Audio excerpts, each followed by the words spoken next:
So, good morning, ladies and gentlemen. It's a great pleasure to have you here on the last day of our Living Planet Symposium.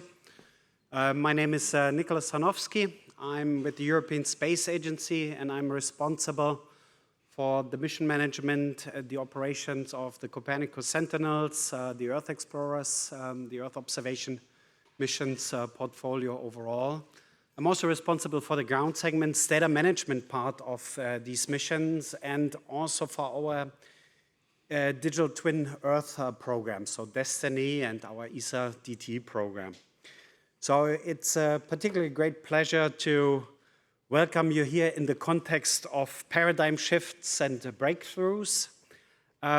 Before I start commenting with a few words on the theme that you're going to hear about, let me just say, in conjunction with my colleague Albrecht Schmidt, we are co-organizers of this conference here, and I wanted to give you the latest figures. So we had overall roughly 7,400 registrations to this conference.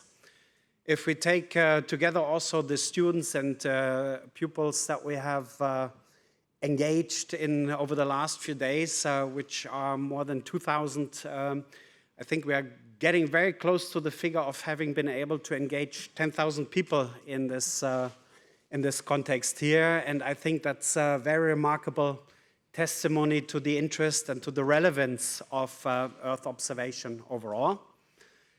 In order to build the bridge to the future and to anticipate what is coming and what is possible, we thought that a consortium, a group of people as we have here on the podium, will help us all to shine a little bit light on the possible and the feasible and reachable.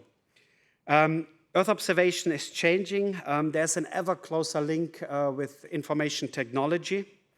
I can personally tell by the simple fact when I go back to my phone book entries of 5 to 10 years ago, there were largely Earth observation or space companies' phone numbers in my book.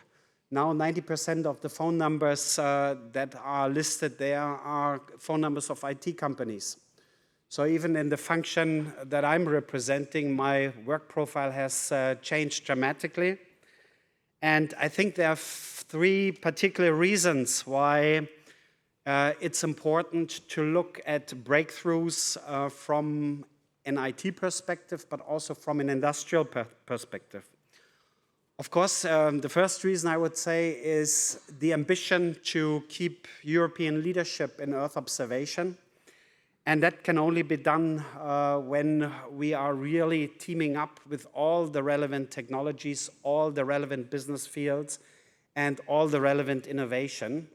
Currently, Earth observation constitutes 33% of the budget of the European Space Agency. So it's a very, very strong element in the overall portfolio of the Space Agency.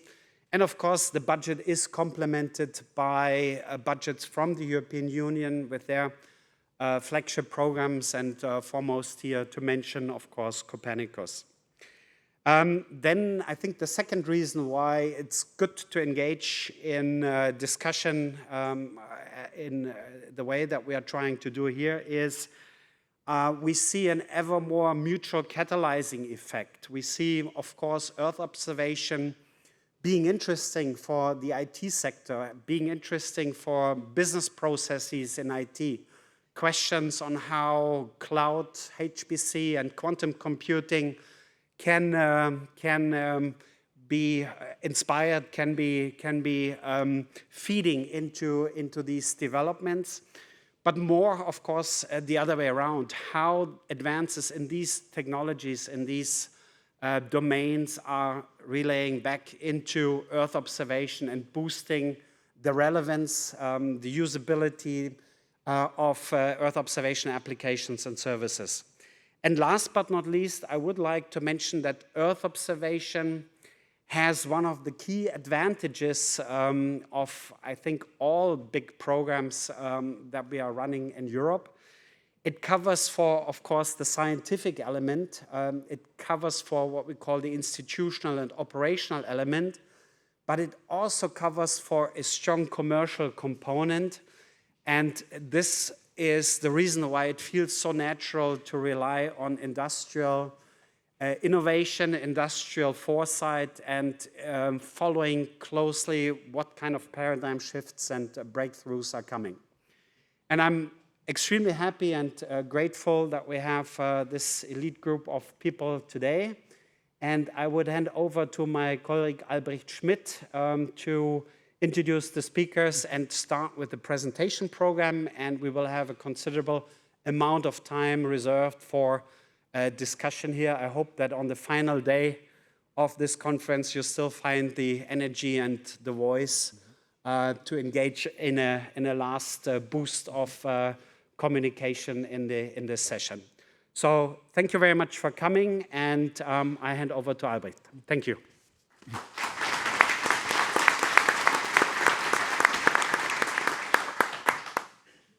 Indeed, Nick. Thanks a lot for this introduction. Indeed, we have an illustrious panel today. Just like yesterday, we had a panel on small satellites and the small satellite revolution. Today's panel is, again, an industrial panel. We'll kick off with a keynote by Fanny Bouton, the quantum lead at OVH Systems, followed by Steve Young, the president of ICEYE, followed by Giancarlo Cobini, the AI subject matter expert at CapGemini, followed by Patrick Lamm, the senior director of aerospace and defense at SAP, and we'll close with some inspiring words from Christine Knackfuss-Nikolic, the CTO of T-Systems. So I may ask Fanny now to start presenting, please. Thank you, Albrecht. Thank you to have me on stage. Just change presentation. Okay.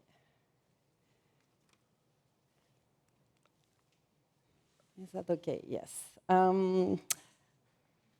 Welcome to this keynote about quantum computing. I'm here today to talk about you what we can do with quantum computing and Earth observation. I'm Fanny Bouton. I'm quantum lead at OVH Cloud. But before, I was journalist, and I'm still journalist. I did that during 25 years, and to find innovation around the world. And in 2017, with my friend Olivier Ezrati, we decided to vulgarize quantum field because it was really scientific. It was really hard to understand what's happened, but we still see that there is industrial revolutions. And we start to do that with interviewing scientists, but also industrials. And we met Alain Aspect, the Nobel Prize, before he received the prize. It's really important because there is so many brilliant people in that field too, and they build the future. I have also a podcast, and two podcasts, and one is Decode Quantum. The last ones are in English. You can scan the QR code to take a picture of that for later. And if you are tired after this long day, to sleep really well, I can recommend you to understand quantum computing deeper after these 20 minutes. The book of Olivier Ezrati, Understanding Quantum Technologies. It's only 1,600 pages, and it's really easy to read. But I'm sure you can find one chapter really wake up your brain.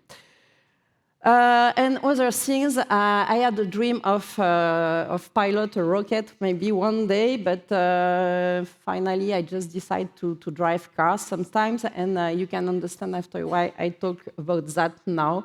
But it's really important to learn how to drive things. Who knows what is quantum? You can raise your hand and maybe one, yeah, you are not sure. You can learn, few people can learn things today. What is quantum? Quantum, we discover in the 14th, small particles don't have the same comportment of the Newton comportments. They do things a bit strange, a bit magical. There is few ones. I don't explain everything, but there is quantization, there is wave, duality wave particles, superposition, and entanglement. Entanglement, this is my favorite one, because we know how to entangle particles. And when we separate these particles to 1 kilometer or 10,000 kilometers, if you do one thing to one, it exactly happens the same thing to the other one, even if it's separate of thousands of kilometers.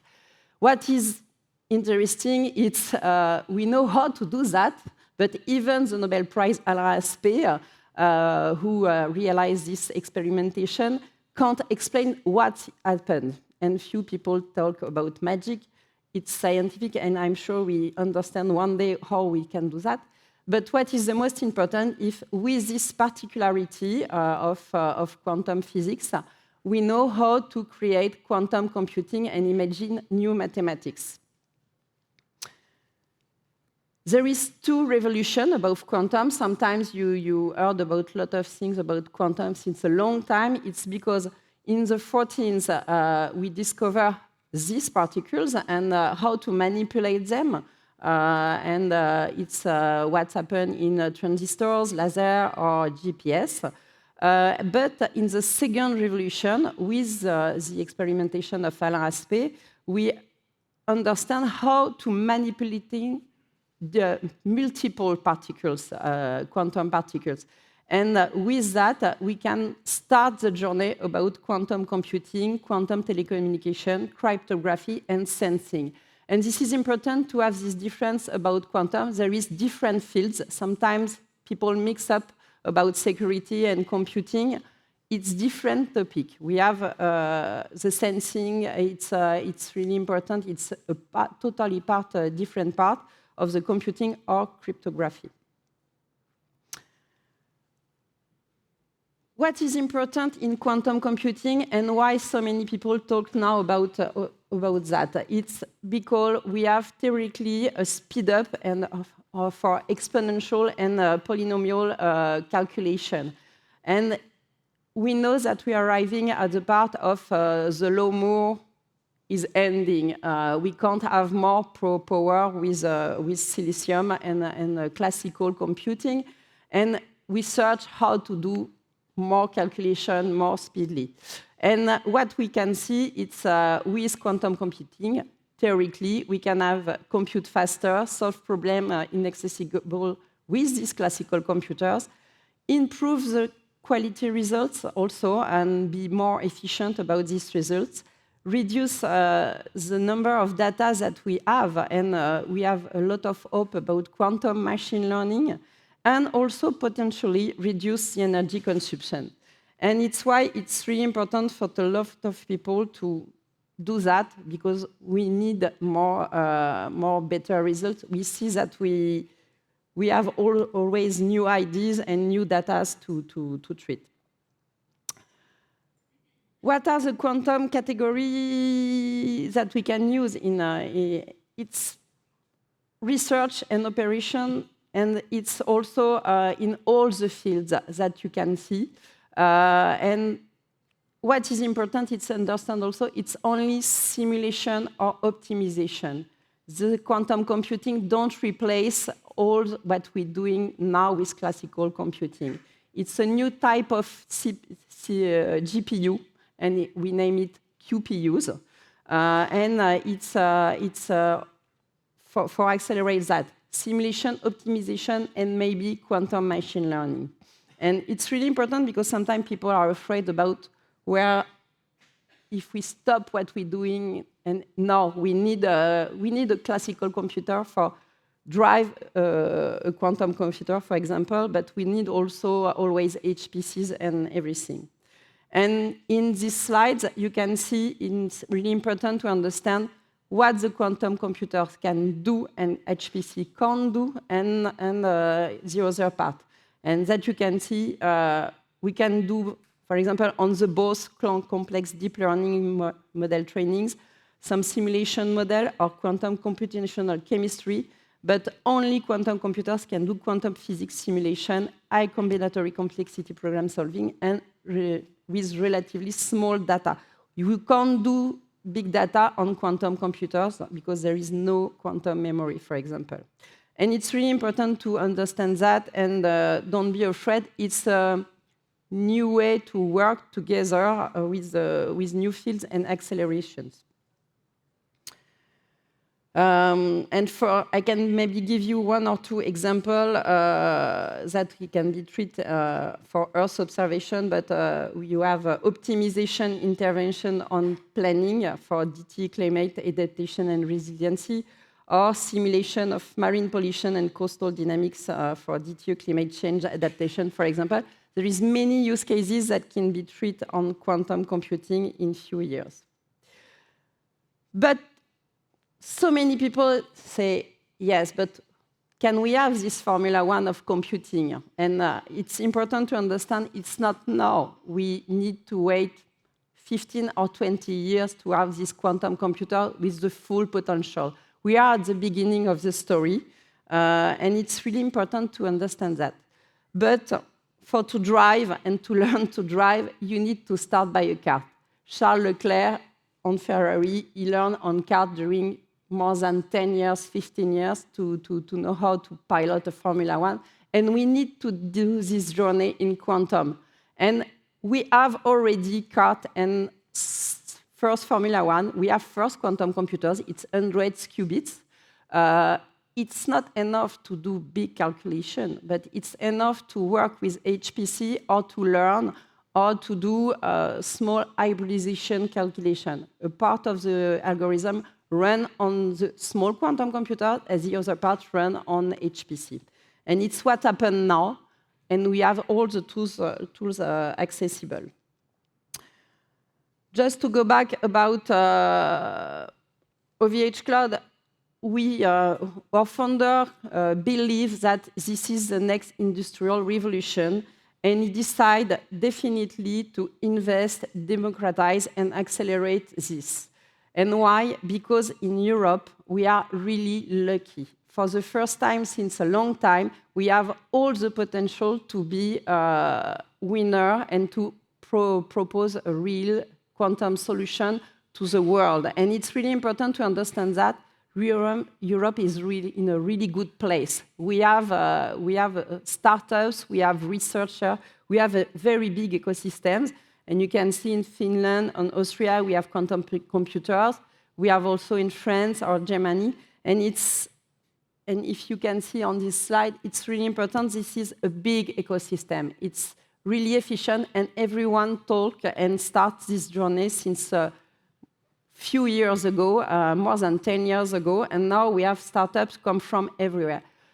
What we need now, it's more software startup, it's more industrial, start their journey and do R&D. It's important if you do $1 billion to invest 1 million in quantum because you support this European ecosystem and you finance them, and you don't wait that Americans finance a lot or Chinese and give the opportunity to grow faster than us.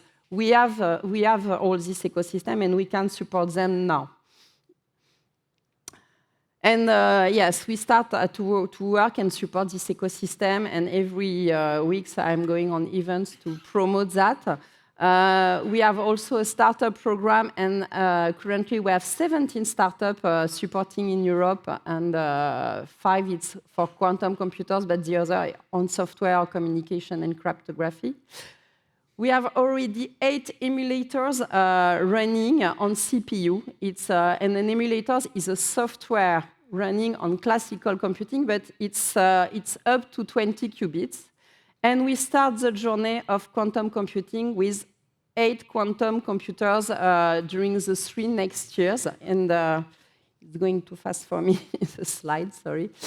But what is important is the future. And the future starts now with ESA also, with the platform Destination Earth.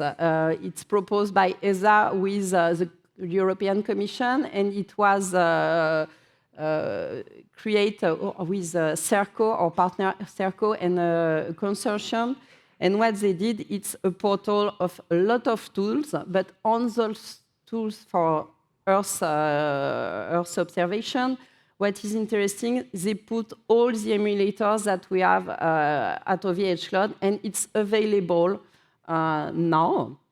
You can use it, and what is interesting, it's free for the next until the 4th July. You can play with that tools. It's free, and you can scan this QR code to start. And if you want to discover what's happened, I think it's really important to start your journey. To discover and to train teams now. Don't hesitate. It's not so difficult that you can imagine. Thank you for your time.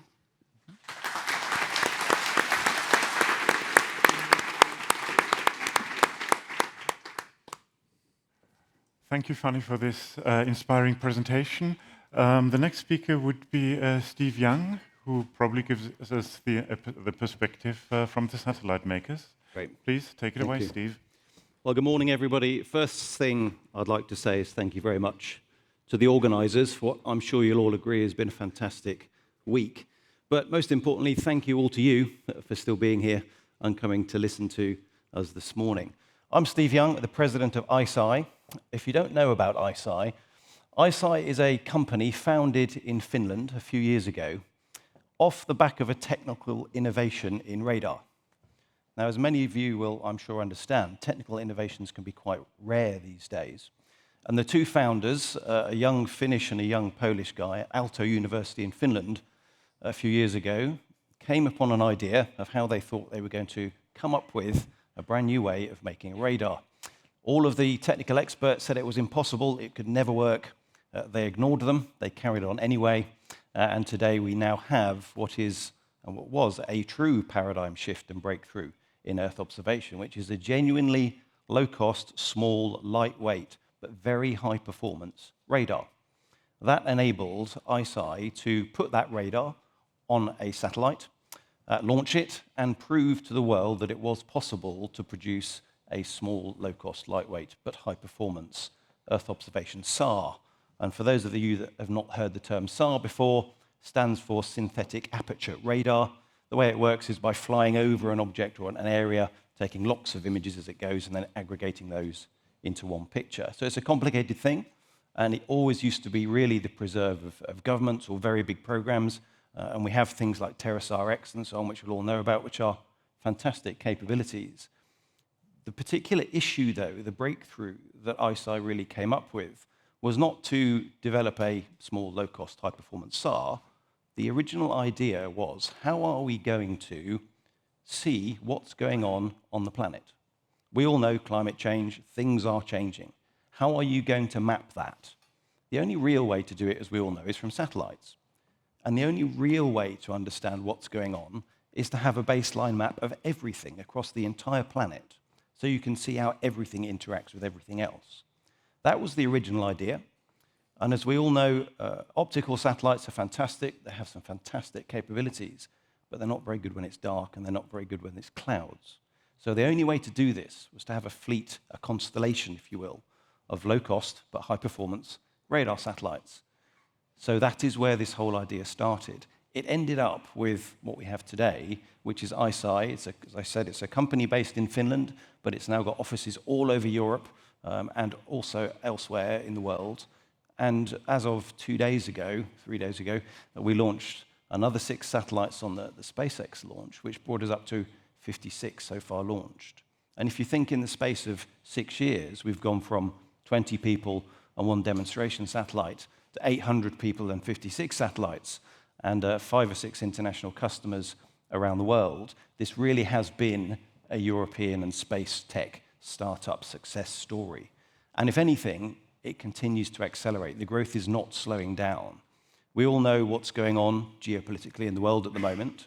We all know things have got less stable than they used to be, and unsurprisingly, that is driving a high demand.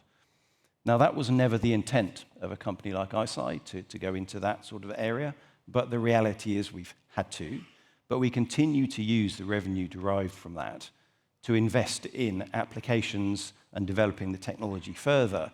And to give you an example of another breakthrough that this has enabled, one of the first applications and products that we looked to produce with the constellation a few years ago was a flood monitoring service. Now, why? Well, when I arrived in the business in 2019, we had a list of over 300 or 400 different applications you could use with SAR data, and I sat there thinking, there's no way we're going to be able to develop all of these. We have to choose something. You've got to start somewhere. So we decided that SAR is particularly good at looking at water and things that's going on with water, and particularly good at looking through clouds and so on. So flooding was a good place to start. So today, we now have a flood monitoring service that acts in near real time. It's enabling insurance companies to have claims quicker. It's enabled flood depth monitoring to be done in almost real time while the floods are occurring. And it's really starting to make a real difference to real people's lives on the ground when they're caught in these events. The next step for us is to turn that our attention onto wildfires and other natural disasters. Now, alongside that, we continue to work on all of the traditional Earth observation applications like illegal fishing and oil spill monitoring and so on. Deforestation is another big activity. One of the points that this has helped to change is it's not the resolution anymore with radars. We're now at the point where we've got 1.2 gigahertz bandwidth on the radar, which is the legal maximum we're allowed under the ITU regulations. And that's giving us resolutions on the ground in the order of 10 or 15 centimeters in some circumstances, and also some very, very wide area pictures. We can do 100,000 square kilometers in one image, which is amazing if you want to count ships and you want to look at oil spills and all those sorts of things. So the capability now is really, really quite impressive. So it's not resolution that's now the issue, it's frequency, and frequency of revisit. That's all very well if you can take a very high-resolution picture of somewhere, and you can use that to do all sorts of applications. Fantastic. We've been doing that for many years, as many of you in this room will understand. If I can give that to you once a week, that's great. If I can give you that once a day, it's even better. If I can give you that once an hour, that's amazing. And if I can give you that every 5 minutes, that's opened up a whole new world of applications. But what that also does is bring with it a whole new set of problems. And we talked earlier, it was mentioned earlier about AI, and we've just heard some great stuff about quantum computing. There is no way we're going to deal with all this information if we haven't got big AI looking at those massive data sets, quantum computing coming in and solving some of those problems. I can provide you all the data you could ever need, but what I haven't got yet is all the ability to cope with all that information and draw out all of that information that we know is in there. And we believe at ICEYE that that is one of the next steps that's about to happen. We're just at the beginning now, really. Yes, Earth observation's been around for a while, and it's done some amazing things, but we are now at the point where we can start to get images every few minutes, consistently of the same place from space, of anywhere on the planet. And that is really going to provide a new breakthrough. So for us at ICEYE, we're seeing this not as we've got to this size and we've got this many satellites. This is just the beginning. And I think we will see over the next few years a lot of companies, a lot of organizations coming together to really help with this big data problem and actually start to turn it into real information. So what does that now mean for the next breakthroughs? What is it that ICEYE is looking at? Is it just more radar satellites? Well, yes, that's one thing. But what about now bringing in all of the other data sets? EO, RF, you might even start to look at other types of sensors, ground sensors, high-altitude UAVs, bringing all of those things together and aggregating that into big data sets, which we can then use all of the models. I'm sure we'll hear about AI and quantum, so on, to pull out even more information, but then importantly, making that accessible to people. As I started at the beginning of the talk here talking about how ICEYE's vision began, which was enabling people around the world to get hold of this information, that vision is still there. It's not just the case of we want to give this data to institutions, we want to make it available.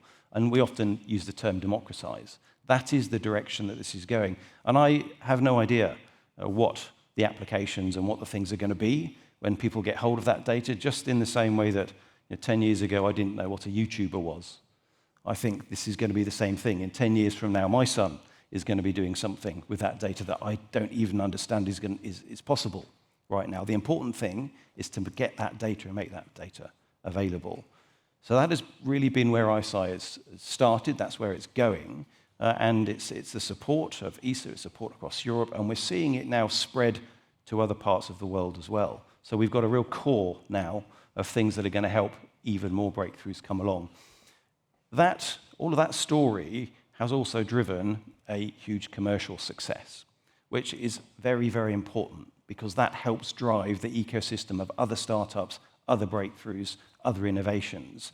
And I think you'll see over the coming years, in fact, probably months and years, even more of those starting to occur and starting to emerge out of Europe. And do keep your eye on ICEYE because, as I said, this is just the beginning and there's a lot more to come. So thank you all for your time. I appreciate you being here, and thanks to the organisers. Thank you.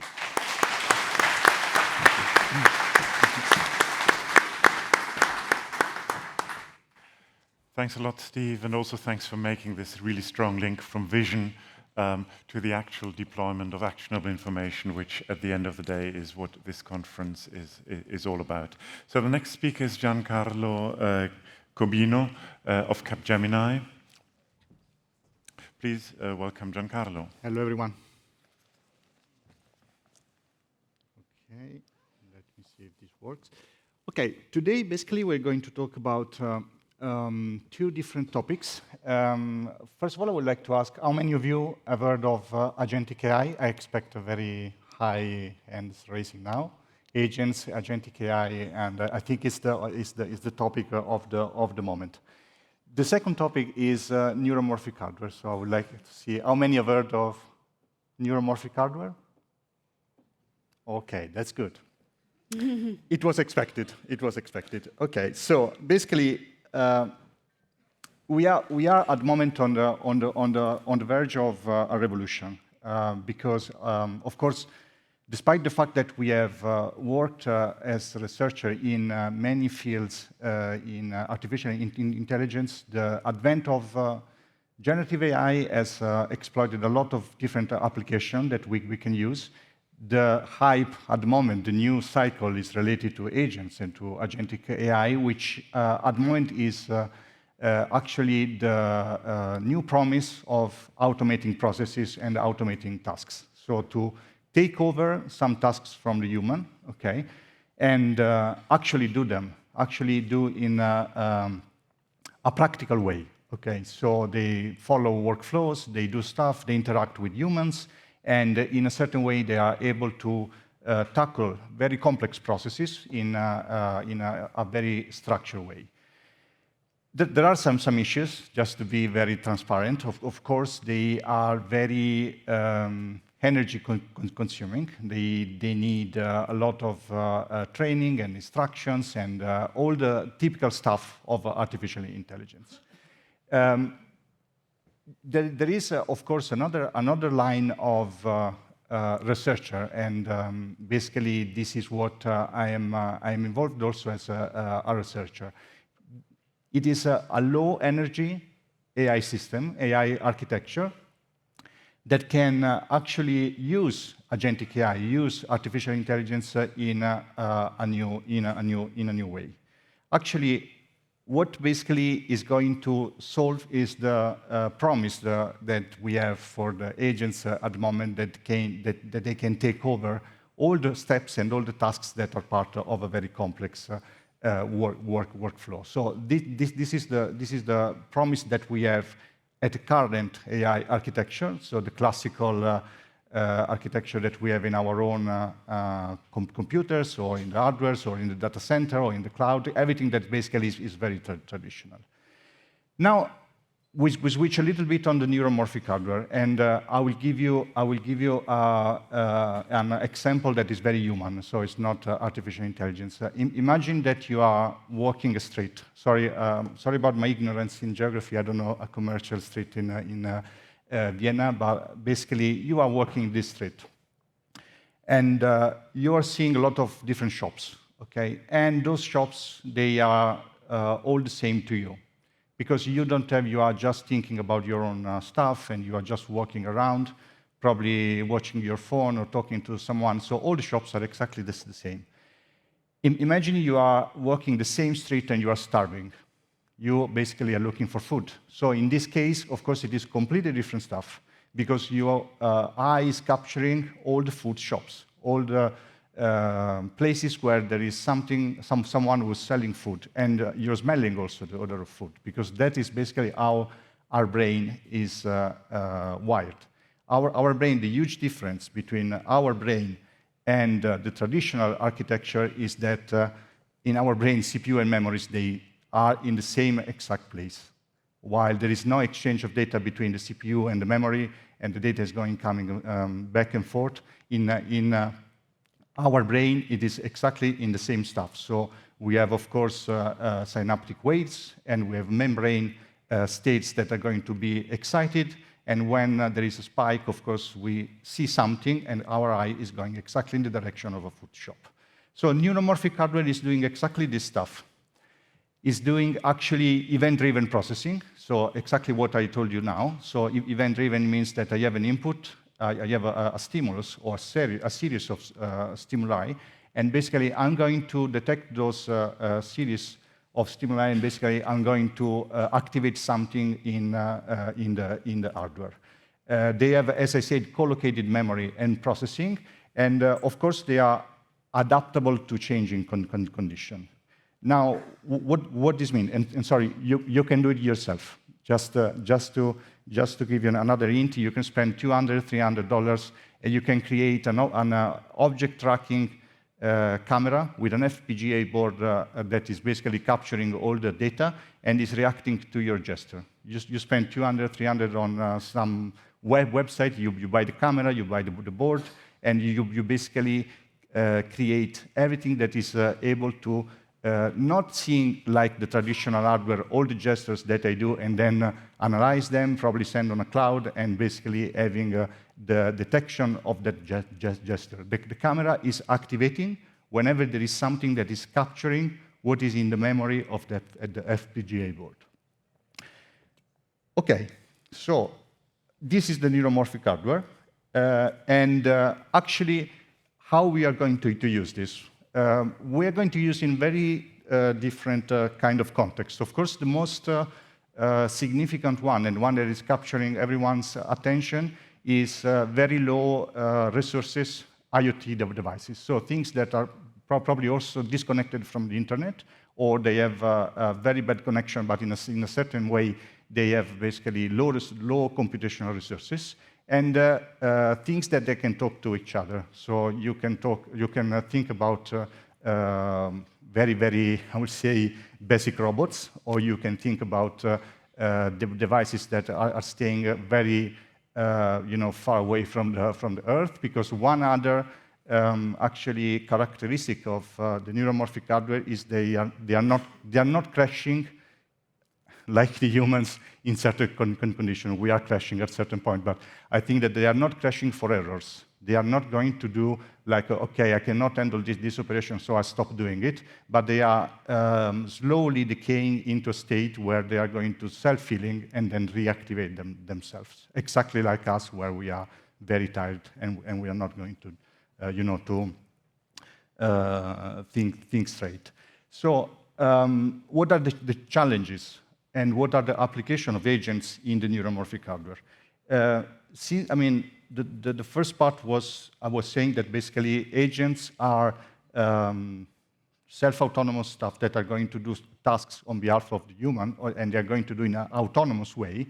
Of course, they can do very effectively on the devices where basically there is some things to do, like seeing something, grab something, or doing any kind of tasks that we as a human are going to activate. What is the situation at the moment? There is a lot of research. There is a lot of research, and in the laboratory, just to give you some metrics, there is a 95% energy consumption less. So this is the numbers. Of course, the real world is a completely different story. There are a few neuromorphic hardware in the world. There is one in Europe at the University of Manchester, which has a very large neuromorphic hardware. Of course, the trajectory is to have a neuromorphic hardware which is basically going to be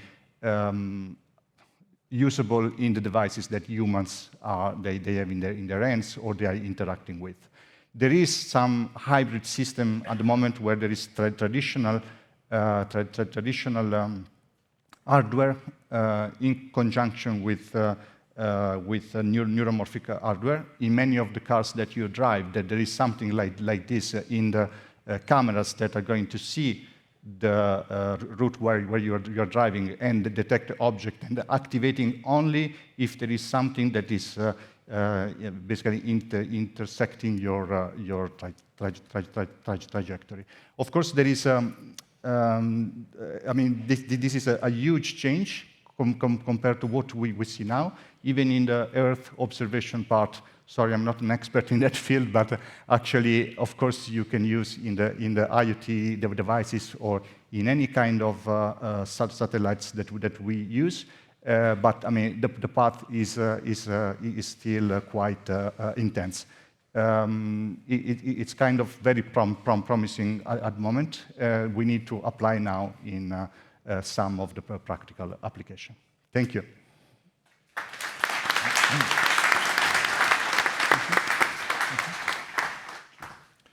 Thanks very much, Giancarlo. The next speaker then would be Patrick from SAP, again a long-term partner of ICEYE and especially the ground segment.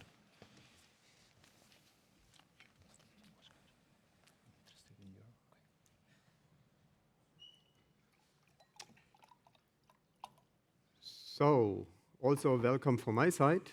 My name is Patrick Lamm.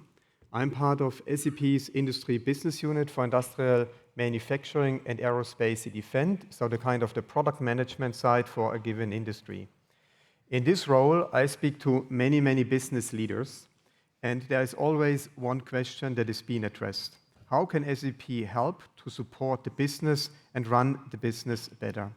And recently, it has emerged that also the space data plays a role in order to drive business outcome along the value chain. In my presentation, I would like to give you a little bit of an insights into how we from SAP with our technology can enable and include Earth observation data along the value chain in order to transform the business processes. So, everyone is talking about data, and every company wants to keep or increase the competitive position in the given industry. And data plays a significant role. But what is data in the context of a given business? So therefore, it is absolutely important to transform the various data sources into information that is relevant of the given business topic. For example, to describe an industrial equipment in operation at a given customer. So that is the starting point, to have this information. The second is to get insights into this industrial equipment. So what are the sensor values that you can track of the equipment in order to understand what is the condition, for example. And with these insights, you can then derive knowledge in order to trigger the corresponding actions. And the knowledge could be receiving sensor values, does the sensor values exceed certain thresholds, and then probably maintenance activities needs to be driven. And this is then the link to the execution of how can then the service technicians being sent to a given industrial equipment in order to solve the problem. And we had a conversation regarding AI, agentic AI. This is a cornerstone in even further accelerate the corresponding information to execution process. So what we're seeing today is, specifically here to the space data and the Earth observation data, that it really is not yet industrialized into the thinking of industrial manufacturing companies or any kind of companies in order to include those information. There are spot solutions, yes, spot results can be seen, and it's not completely factored in. Because the challenge is here, there are gazillions of satellites out there that generate raw data, but these raw data needs to be structured into geolocated data and then transferred into the business contextualized insights in order to drive the outcome. So what is the kind of the industrial approach that we from SAP take into consideration? And it's about the convergence of different data categories. So our heritage from SAP is to run the business. So here it's all about the enterprise business data along the value chain. Here I have depicted the value chain of a discrete manufacturing company. And for many, many years, an additional data category is factored in. These are the operational data or IoT data in order to further drive business outcome in the operations, manufacturing, supply chain, logistics processes. And the third aspect is now the space data, Earth observation data, in order to factor this in, doing better decision in logistics, in service, in manufacturing, to even further drive the business outcome and the business result supported by the artificial intelligence technologies. So now this was conceptually a little bit of framing what is important. Now let's look into some value scenarios to make it really tangible, how the different data categories do play with each other in order to drive the business results. So here it's about intelligent agriculture. So the objective is to increase the yield of the harvest at any year at a given location with the optimized input of fertilizer and the irrigation. So from an enterprise perspective, this operation can be nicely described. There's the harvesting schedule, there is a material planning, and then we can measure the field utilization and the like. With the extent to the operational data, where the soil moisture sensor information depicts the moisture of the field, the irrigation controls, or even the local weather information, further automation and optimization can be done, watering and fertilization. And the satellite data and Earth observation data from the different satellite categories, like the moisture indices or weather anomalies, even better decisions can be done to drive higher yields with an optimized input of the materials. A next scenario is the infrastructure monitoring of critical infrastructure. Here, the objective is the reliability of that infrastructure. And from an enterprise data perspective, we can nicely describe the infrastructure. For example, here the grid, how is it operating, under which conditions, and the like. We can derive then the maintenance plans in order to keep it up and running based on the given service contracts that are mutually agreed. From an operational perspective, we can bring in certain sensor values in order to get an understanding the conditions of the grid. And then we can even utilize drones in order to observe also the conditions from multiple angles. But the key is how we can do also pre-disaster recovery measures. When satellite information like service, deformation, or terrain instability could play a role in critical areas, or weather or storm is like predicted, much more precise than with what we have here on Earth. And this can then trigger preventive maintenance activities in order to secure the reliability and the availability of energy during very dangerous conditions.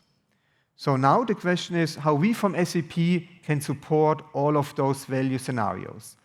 With our business suite, the SAP Business Suite, which is structured in 3 dimensions. Number 1, it's about data. Number 2, it's about integrated end-to-end processes. And number 3, it's about intelligence, artificial intelligence, and we heard the topic around agentic AI. So in the center is the business data cloud. The business data cloud has the objective in order to pull from different data sources, the enterprise side, for example, the operational side of the data, and even the Earth observation data into the context and transform the data into information. And this information can then be provided into the respective business processes, into the application layer with the cloud, the enterprise resource planning topic as the core, and then the specific LOB products. And surrounded with the respective capabilities of run embedded AI capabilities or agentic AI capabilities, the entire business outcome, so from the insights to the decision to the activity, can significantly reduced. If we now look into, respectively, how we can drive the closure from data to insight to execution, we leverage the SAP Business Data Cloud. We bring in the business data from the various applications. We have the possibility to connect to the real world with the sensor values to the machines or to the devices in the field, and then we can factor in also satellite-derived data that are correlated to the actual business. And with that, we can create the data and convert the data into information, bring it into the context of making better decisions in manufacturing, in supply chain, or in aftermarket service in order to achieve one thing, drive business outcome to keep the competitive position. And finally, just to wrap it up here, this is a topic to all of us here in the room and in the community. It's about how can we operationalize satellite data in that way that we can factor it into the operations? How can we derive more intelligence out of it? And what is the opportunity for AI and agentic AI in order to close the gap from insights to execution? And with that, thank you very much for the time.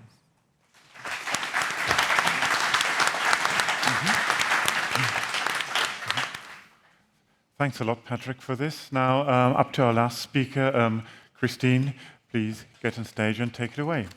Thank you.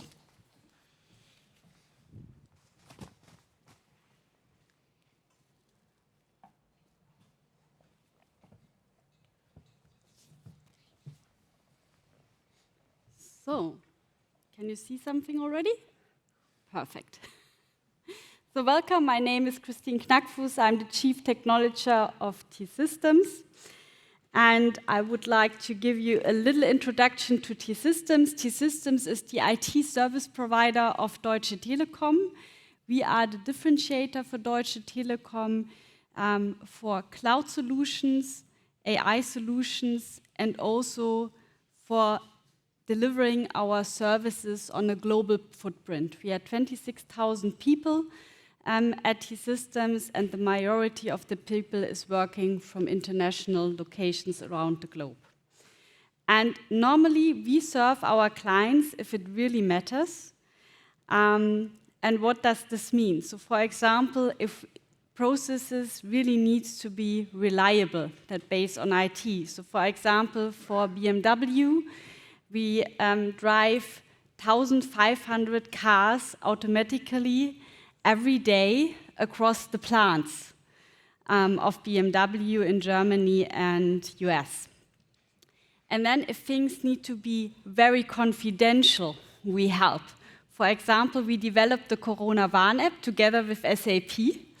And we had 270 million warnings across this application. And for sure, we were also #1 of downloads in the App Store. If things become very secure or need to be secure, we come in. For example, we developed the drone detection and defense concept for the European Championship in Germany. And for sure, we also run this during the event. And last but not least, if things need to be really sovereign, we also jump in. So for example, for the government in Catalonia, we digitized all the processes. And sovereignty is a big topic nowadays. So we know in Europe, we really heavily depend on technology outside of Europe by 80%. And so it's important to understand what kind of sovereignty needs we have, and very important, what risks are associated to dependency. And to understand this a little bit better, we differentiate 3 levels of sovereignty which build on each other. The first level is the data sovereignty piece, where I really want to understand, am I in control of my data? So the data that we just served in the nice presentation of SAP, so which data are allowed to be provided to everybody and which data I would like to protect, and am I able to control this process? So that I prevent data loss, that I prevent IP loss, and that I make sure that I'm compliant with the law. The next level is the operational sovereignty.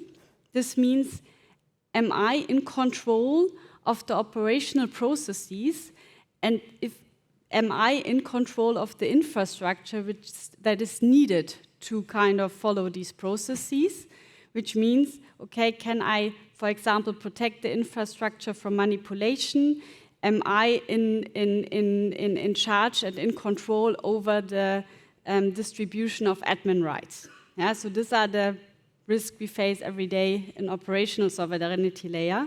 And last but not least, the technological sovereignty, where the question is, am I locked in, for example, on my hardware level layer, because I'm not able to choose between different distributors, because I'm depending on one, and this distributor and supplier can't control prices.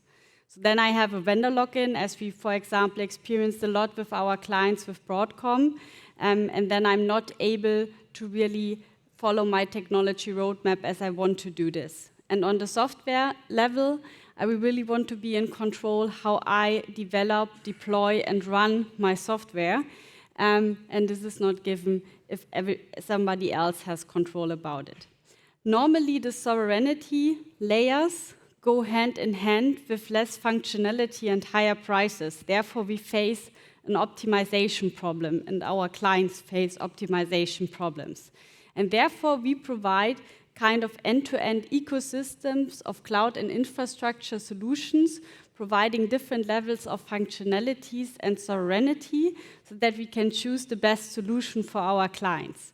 And for sure, we are very proud of our Open Telecom Cloud, because here we have 26 certificates, so we are really sovereign also in comparison to the competition, and we have more features as the competition, so a true European hyperscaler cloud, an alternative to the American hyperscaler clouds.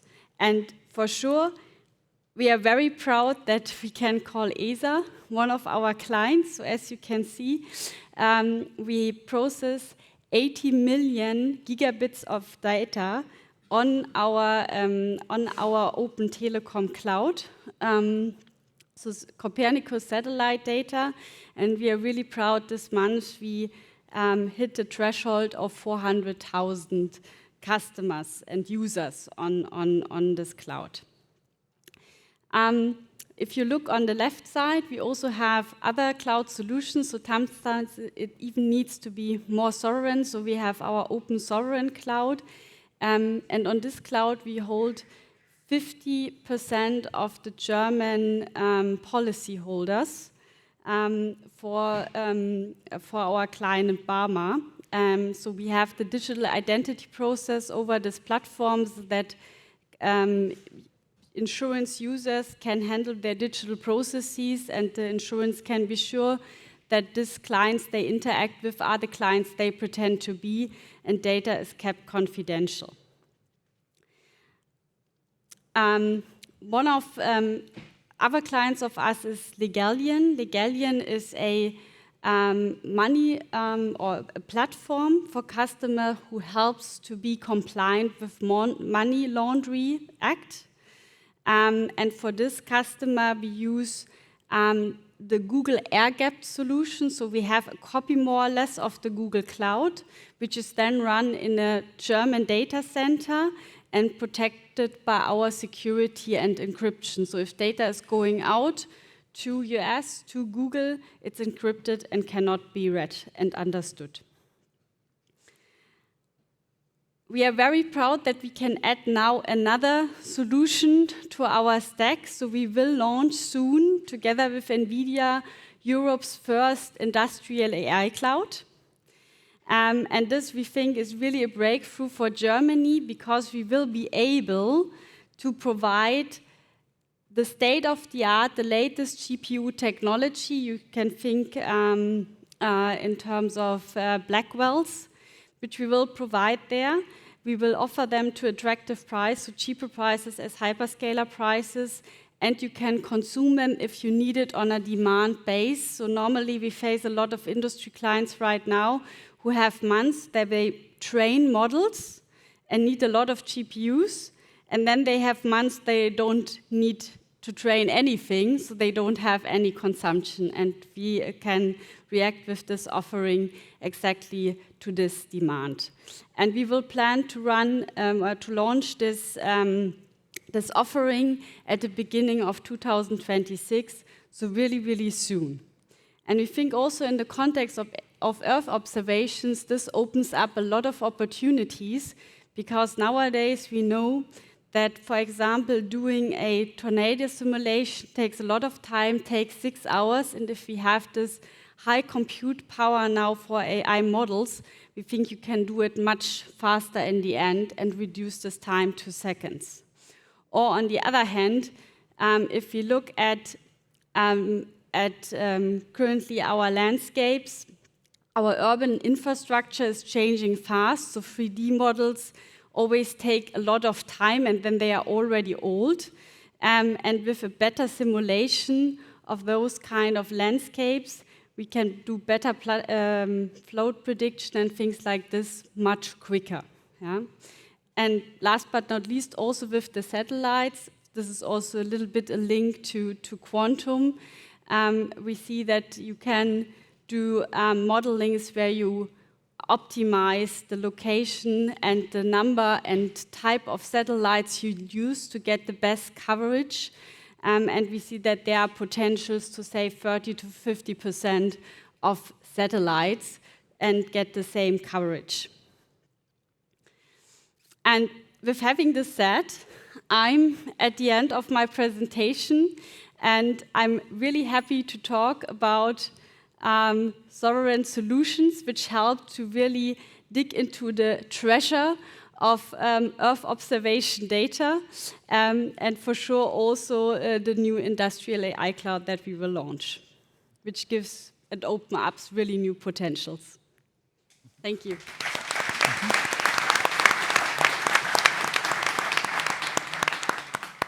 Very good. Thanks a lot, Christine, for this inspiring presentation. Actually, I mean, when I was listening to the presentations of all of you, I was just thinking of the numbers. We've just had a great conference with, depending on how you count, 7,000 to 10,000 people.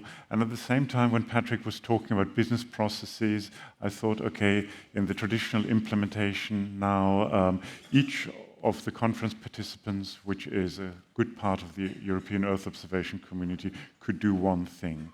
Now, we also mentioned AI agents. In theory, everyone here could launch several AI agents, to work with Earth observation data, to bring these data into decision processes. And I was just wondering, what do we do if now we don't have, 10 or 15,000 people working, but these people, spawn hundreds of thousands or maybe even millions of AI agents? What would be the consequences on Steve's 56 satellites, for example? How could they cope with this? How would Giancarlo's low energy solutions for AI react? How would Patrick's business processes look, for example? I don't know. Any ideas? I would look at it and say, I think the explosion of AI, absolutely, it's going to happen. we're going to see a lot more come, and then a lot of those, I suspect, consolidate and shrink down. There's no question it's a revolution, and there's no question we're not going to be able to do all of the things that we can kind of imagine, especially when we've got such huge quantities of data, without having other solutions. It's just not going to work.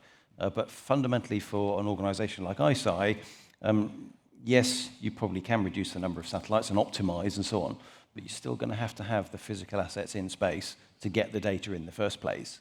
And if you drive down that road, the logical conclusion is you just end up with one.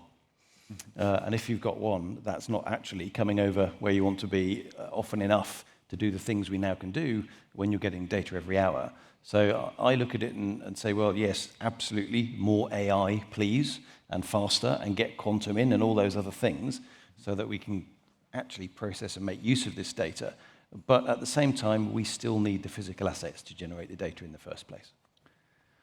Yeah, I will elaborate a little bit more on the low energy. I think that, yeah, this is undeniable. It's an unstoppable revolution. You will have more agents, more advanced than we have at the moment. That's for sure. We are at the early stage now, despite we are doing agents for 50, 60 years. But I mean, now it is exploding.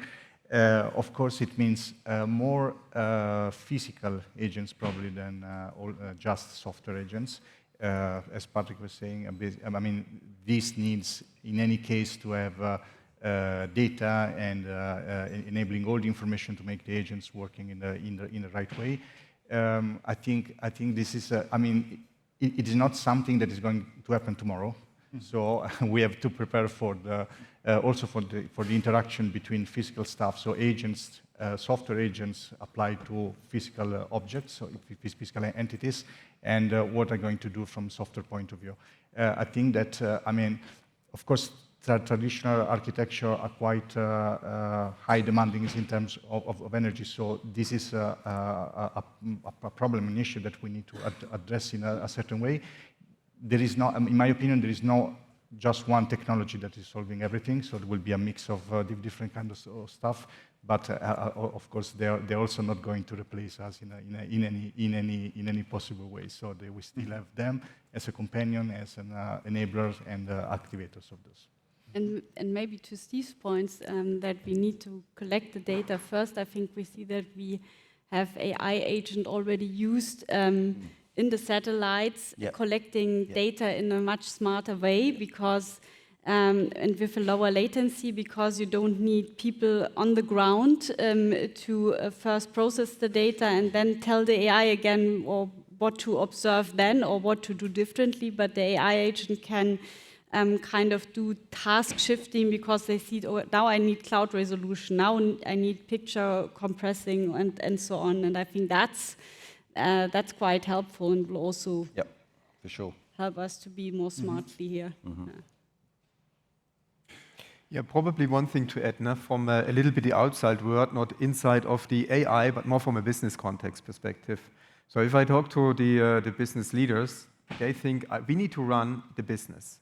So we need to become better in manufacturing, in supply chain, in services to stay competitive in the market.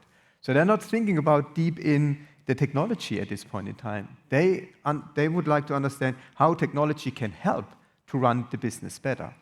So I think this is now, for me, when I do conversations with many technology leaders in this area, how can we industrialize the access to the third data category, which is Earth observation. It took us years to do the enterprise layer standardization. Now we have the standardization of the IoT layer. This is now fairly complete.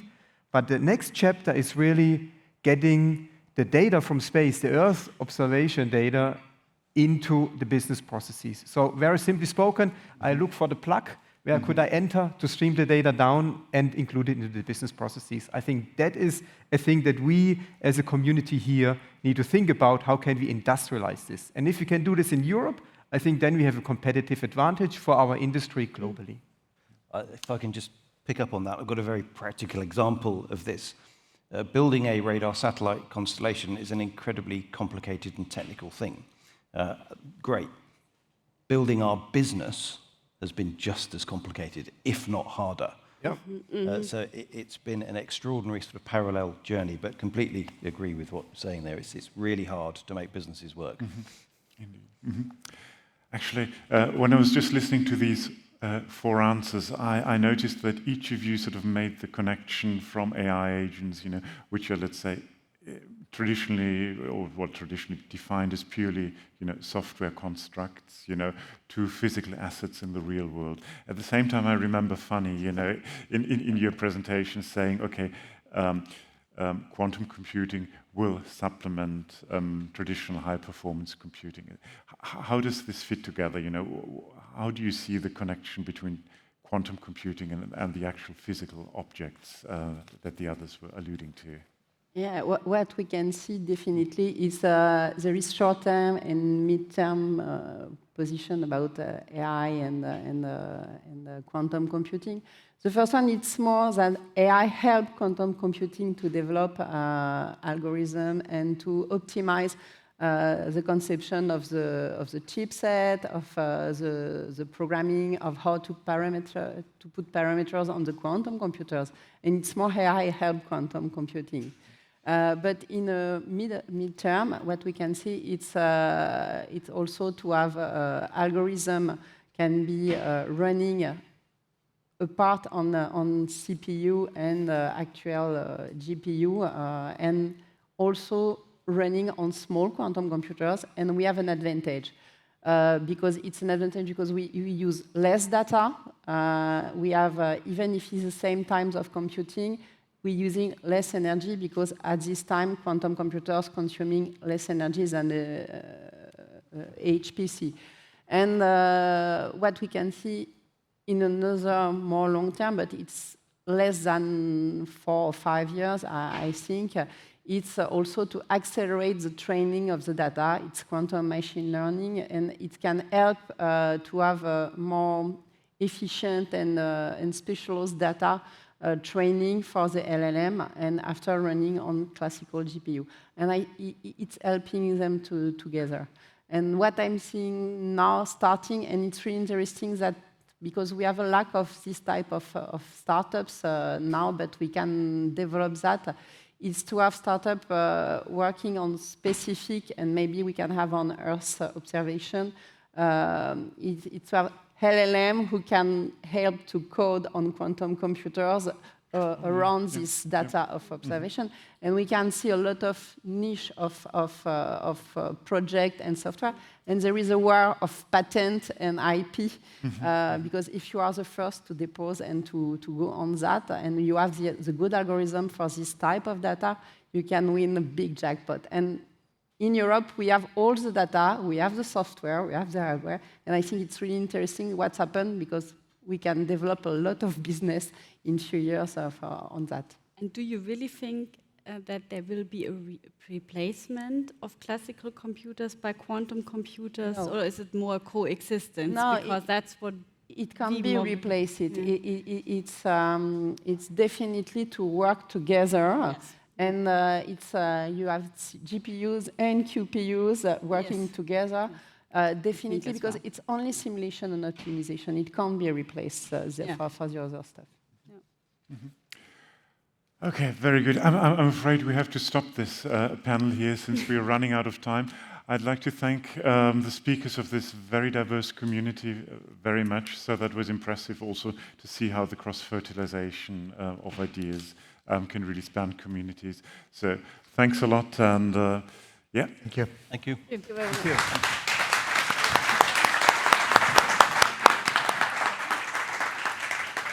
Perfect. Okay, great. Thanks. Thank you. It was nice to see you. Appreciate it. Thanks very much. Thanks a lot for coming here. That was Thank you. great. Great. Super Thanks. fun. Thank you.